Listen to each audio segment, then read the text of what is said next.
Këmbët e buta dhe të shëndetshme janë një dëshirë e përbashkët për të gjithë ne. Zgjidhjet për këtë problem janë të shumta, duke filluar nga këpucët e duhura.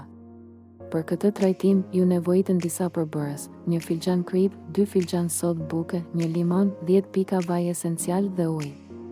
Filloni duke mbushur një legen me ujë të ngrohtë.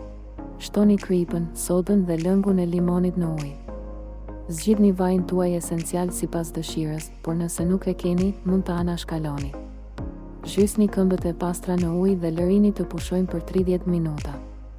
Gjatë kësaj kohe, fërkoni këmbët me njëra tjetrën për relaksim. Pas 30 minutash, thajini lehtë me një peshqir. Përdorni një lim ose gur për këmbët për të lëmuar lëkurën e vdekur. Kujdesuni të mos dëmtoni këmbët gjatë këtij procesi. Pasi të keni përfunduar, shpëlajini këmbët me ujë të pastër. Këmbët tuaja do të ndihen të buta dhe të shëndetshme.